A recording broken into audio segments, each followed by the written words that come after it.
بسم اللہ الرحمن الرحیم۔ شام کے اذکار۔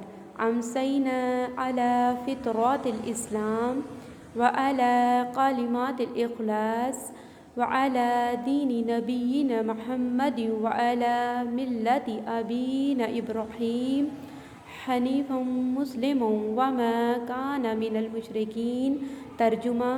ہم نے شام کی فطرت اسلام، کلمہ اخلاص، اپنے نبی محمد صلی اللہ علیہ وآلہ وسلم کے دین اور اپنے والد ابراہیم علیہ السلام کی ملت جو کہ یکسو مسلمان تھے اور مشرکین سے نہیں تھے۔ شام کے اذکار پڑھنے کی بہت زیادہ فضیلت ہے۔ شام کے اذکار پڑھنا بہت ضروری ہیں، تو اپنا معمول بنا لیں کہ شام کے اذکار آپ نے ڈیلی پڑھنے ہیں۔ اعوذ بکلمات اللہ التامات من شر ما خلق۔ میں اللہ تعالیٰ کے کامل کلمات کے ساتھ ہر اس مخلوق کے شر سے جو اس نے پیدا کی، اللہ کی پناہ میں آتی ہوں۔ ہمیں ان تمام شر سے پناہ مانگنی ہے۔ اللہم انی امسیت اشہدک و اشہد حملات عرشک و ملائکتک و جمیع خلقک انک انت اللہ لا الہ الا انت وحدک لا شریک لک وان محمدا عبدک و رسولک۔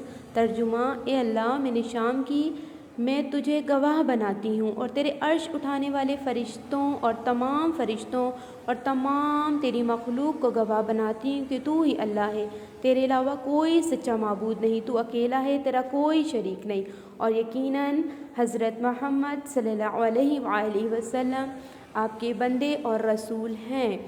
بے شک اللہ کے سوا کوئی معبود نہیں، کوئی عبادت کے لائق نہیں، ہم صرف اور صرف اللہ تعالیٰ کی عبادت کرتے ہیں۔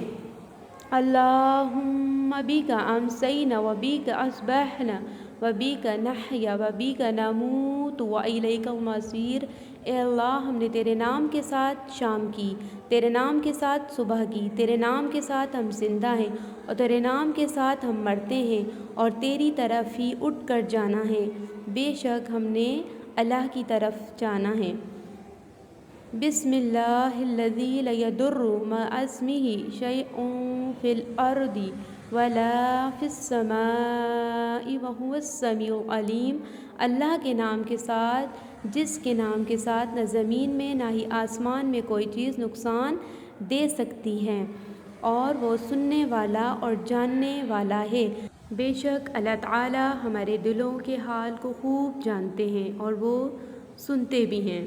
امسینا و امسی الملک للہ والحمد للہ لا الہ الا اللہ وحدہ لا شریک لہ لہ الملک و لہ الحمد وہو علی کل شیء قدیر۔ ربی اسألک خیر ما فی ہذہ اللیلہ وخیر ما بعدہ واعوذ بک من شر ما فی ہذہ اللیلہ وشر ما بعدہ۔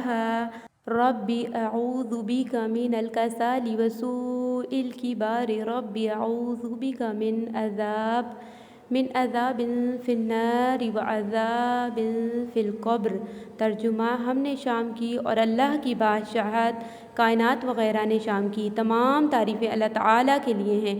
اللہ سبحانہ و تعالیٰ کے علاوہ کوئی سچا معبود نہیں، وہ اکیلا ہے، اس کا کوئی شریک نہیں، اسی کے لیے بادشاہت ہے اور اسی کے لیے تمام تعریفیں ہیں، وہ ہر چیز پر قادر ہے۔ بے شک اللہ، اے میرے پیارے اللہ، میں تجھ سے اس بات کی بھلائی اور جو اس کے بعد بھلائی ہے اس کا سوال کرتی ہوں، اور میں اس رات کے شر اور اس کے بعد شر سے تیری پناہ میں آتی ہوں۔ اے اللہ، اے رب، میرے پیارے رب، میں سستی اور برے بڑھاپے سے تیری پناہ میں آتی ہوں۔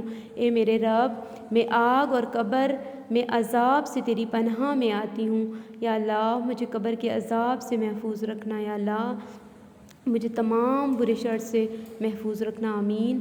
عبداللہ بن خبیب رضی اللہ عنہ سے روایت ہے کہ نبی کریم صلی اللہ علیہ وآلہ وسلم نے مجھے صبح و شام تین مرتبہ یہ سورتیں پڑھنے کی تلقین فرمائی۔ قل هو اللہ احد آخر تک 3 مرتبہ، قل اعوذ برب الفلق آخر تک 3 مرتبہ، قل اعوذ برب الناس آخر تک 3 مرتبہ۔ جزاک اللہ خیر کثیرا۔ السلام علیکم ورحمۃ اللہ وبرکاتہ۔